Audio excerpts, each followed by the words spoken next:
There's a conversation about the fight in terms of how Ebanie Bridges is promoting herself. Do you have an opinion on the way female fighters should promote themselves in terms of furthering the sport? I said it before. I don't appreciate nor understand the way she tries to promote. I don't know whether it's this fight or just the way that she is, because I look at people like Katie Taylor that has done everything that she could to raise the bar to allow women like me to fight for a living, you know, and to fight for these opportunities to become world champion. And I don't like it being almost disrespected by not talking about the boxing, talking about what someone's going to wear at a weigh-in. You know, what someone wears doesn't define them. I'm a fighter and I'm also a fighting fan. So I want to talk about boxing, not out of boxing. Do you know what I mean? Mm-hmm. I think it's safe to say your opponent's been very public on social media. I do, genuinely, I don't know. I've heard she has. I don't see it. So, all right. Just with the build up to this, is it largely pantomime, do you think, or is there a genuine friction there? I think there's a genuine friction there. Oh, yeah. With the way Ebanie does promote herself, does it bother you that, you know, you get with this fight, you kind of get lumped in the same sort of thing, that people think there are probably people out there who think the same of you as you know, she pushes herself forward? Do you think that undermines you? A little bit, because it's like I want people to talk about the fact that it's a fight. Do you know what I mean? I want to talk about the fact that we're two women boxing for a world title. You know, the magnitude of this is huge. It's a world title. Let's talk about that. I don't want to be talking about things that are so mediocre that don't actually matter. Could you imagine, let's be honest, could you imagine Marvin Hagler and Sugar Ray Leonard discussing what they're going to wear at the weigh-in and the press conference? Like, could you imagine that? It would just never happen. So to me, I'm thinking, is that almost that she hasn't got much confidence in her boxing ability, that she feels the need to discuss that instead? But I'm also in the back of my mind thinking, she's doing all this talking to try and make me think that she's not focused, when I know she's focused. I know she's got her eye on the ball as well as much as I do. So I'm not reading into it too much at all, to be honest. I'm letting it fly over my head. Hey, Ebanie, how you doing? Hey, I'm good, thanks. How are you, Jonathan? Very well, thanks. I'm interested to know sort of how, from your perspective, you've built your sort of social media following, because I feel like in the last year, a lot of people in the UK especially know a lot about you.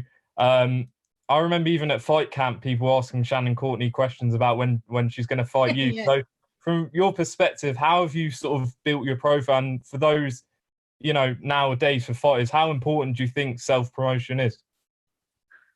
Well, self-promotion is extremely important. I think it's important in every career, every job. To me, I knew I've been into boxing for a long time, and for me, boxing is a business. When you open a boxing, you know, when you open a new business, a cafe or, you know, a restaurant or a air conditioning service, you know, like, you need to promote yourself. You need to promote. I don't have a promoter, you know, so who's going to do? Wait for a promoter to sign me to get my name out? No. So I thought, I'm going to take initiative and use what I got, what we have these days, social media, to do what any normal business and person that's trying to build a business or build a brand and get my name out there and push myself by doing hundreds of interviews during COVID, when what else was I going to do? You know what I mean? And also just being obviously active on Twitter. And I think it's just, you know, my banter, I just don't hold back. I say what I want. I don't really, you know, I don't give a shit. Like, and I think especially the British, they kind of resonate with that. So I think that's where I got a bit of the, you know, a lot of following and love from the Brits, because I just keep it fucking real. You know what I mean? And I think that's really, really important. And obviously my looks, you know, like people are so used to this stereotype of what female fighters look like or whatever, you know, to see someone come out and embrace that femininity and embrace, you know, looking very girly. I think people, you know, obviously it has critics, and it still is that stereotype that, you know, how can you look very feminine and be athletic or have skills? You know, it's the same with a lot of things with femininity, just with those stereotypes. But I'm happy to prove that wrong. And I just think the whole combination of it all, you know, pushing, you know, doing the interviews, my banter, my humor, my personality, and my looks, you know, and obviously I can fight. I put up fight videos, then people can tell I can crack, you know. So yeah, come Saturday, they'll see even more. That said, you know, with how the British fans have taken to you and, you know, what you've brought to them, do you feel like you sort of want to put in, you know, a performance, not just get the win, but get it in style on Saturday? Oh, definitely. I mean, look, I'm an entertainer. I fight. I love to fight. I like to go to war. And when I fight, I enjoy to fight. So, of course, I wanted to make an exciting fight. I mean, my fights are always exciting, you know, just my style. So I have no doubt that it's going to be an exciting fight.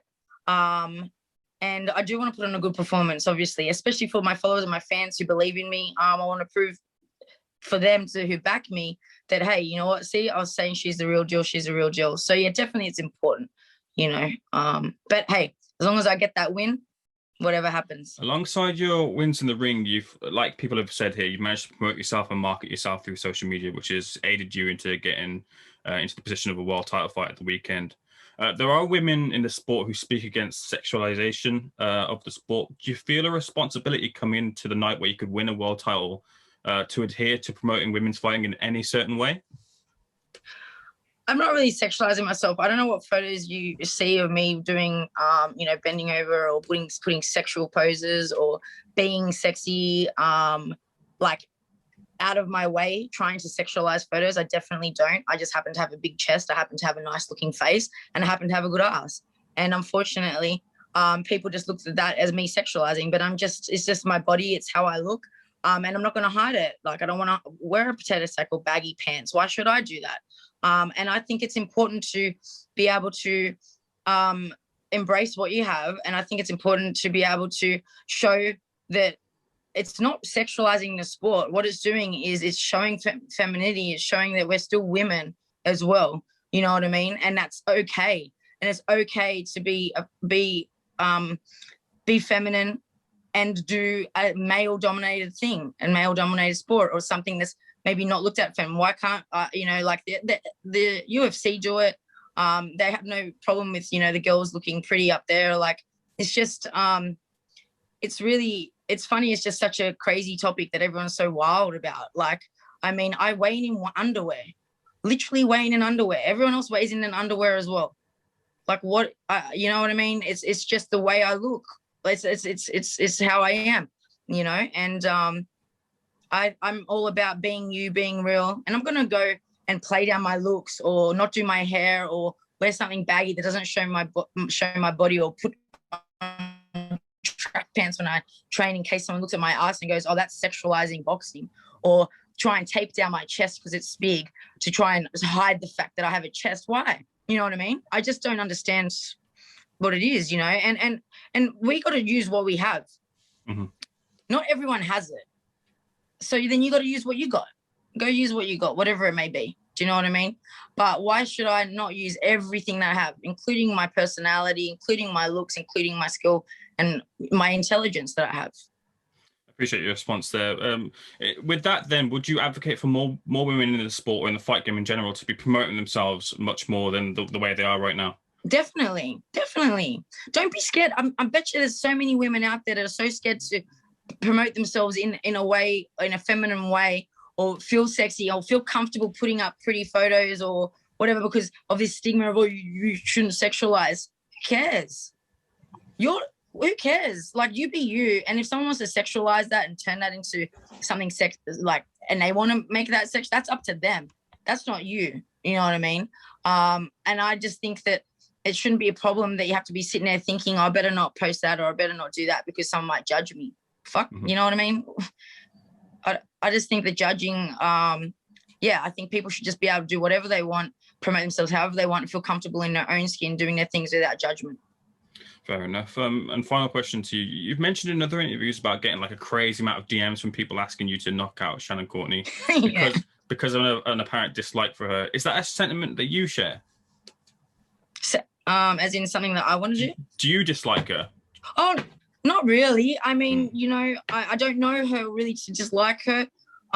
She's obviously started with the comments. She started with the whole, you know, again, saying if you want to go get naked somewhere else. And that's where, you know, a lot of the banter comes from because she's calling me naked, but I'm weighing in lingerie, just, you know, which is underwear, just like her, you know, but she's labeling me naked, but I'm still wearing underwear. So that bothered me because I'm like, Like, you know, I'm thinking like, you do realize you weigh in the same amount of clothes as me. You know, there's just a difference with how we look. So yeah, I there's not a real hate. It's just like, you know, and especially coming from someone like her who has used her looks, you just have to take one quick look at her Instagram to see that she's all about posing and looking good as well. And someone that's obviously being judged as well because of her looks and getting places because of her looks, for her to throw it back on me and say, you know, oh, you know, you're not taking it serious because I like to look good. Like, it doesn't make sense coming from her in particular. It's like, yeah. Go to Cynthia from Ring TV next, please. Hi, Ebony. Can you hear me? I can. Hi, Cynthia. I hope Hi. you're well. Good. I'm Cynthia Conte from Ring TV, Ring Magazine. I've been following your career, surprisingly, during COVID. And I remember you did the KO artist win by KO. My friend, that little what is that called? I love that interview. Sorry, that was my favorite interview. Yeah. But you know, it's funny because when I hear all the banter about being sexualized, you know what? Kudos to you. You have a banging body. You've worked hard. You were a bodybuilder, and this is great for the sport, for women's sport. Who cares? When I hear what Courtenay, Shannon, and you have to say, it is so great for the sport. You guys work hard for your bodies, and I commend you both. If you were to describe yourself in 3 words, what would you describe yourself? In 3 words? Yeah, 3 words. Ooh. Driven, effervescent, and dedicated. All right. And you talked about the type of fighter that you are. You're an all-around fighter, come forward fighter, pressure fighter, and you can box. 3 fighters that describe who you are. Chavez. I love to cut in. I know I study him. I go in. I do think I'm very similar to Mexican style. I get, you know, I training out in America, and everyone that sees me spar and sees me trains always says, well, she's like a little Mexican in the pocket. So I'd say that probably like the Salvador Sanchez, you know, he could do a bit of everything. So box in and box out, and maybe Triple G or Canelo. Oh, interesting. All right. Now, for women's boxing, it is on the rise, and it's unfortunate that some people use sexuality as a crutch. But where do you see women's boxing going from here on out?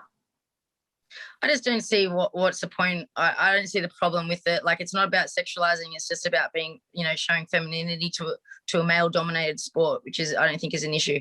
I see women's boxing just getting more and more better and bigger with, you know, the big fighters that we have, the big names that we already have, and us that are coming through, and people like me who are going against the grain and are showing different sides to women's boxing, and that it's not just all the same, you know, and it's something, there's more to it, you know, and there's a diversity of women. We're not all the same. I think boxing is very important to have characters. You know, the men have it. It's how you know, it's an entertainment business. And I think that women should embrace their personalities and their characters a little bit more, and enjoy the ride. You know, I think that is what gets people interested. What gets people interested in boxing or sport in general, anything, is the story. You know what I mean? And engaging with fans and showing who you are helps with all of that. And lastly, 2 minutes versus 3 minute rounds. You're the one in the ring. Yes. Yeah. Look, I honestly think that 3 minutes rounds will bring more knockouts, because so many times I feel like my opponents have been saved by the bell at 2 minutes. So I do think that 3 minutes will probably get you more knockouts, but I also think that I'm not going to be doing 3 minutes unless my pay starts going up, because we're going to get paid pretty much the same as what we get paid now, more for more work. So yeah, it has to kind of go 2 and 2. I do believe in commercial value though, but we're still well below. All right, and quick prediction: Taylor versus Natasha Jones. Oh, it's so hard. You know what? I'd love to see Tash win that. That'd be amazing. But I think Katie Taylor will edge that. But I think it'll be a very good fight. Very, very, very good fight. All right. Well, best of luck to you this Saturday, and be safe in the ring. Thanks, Cynthia. Thank you.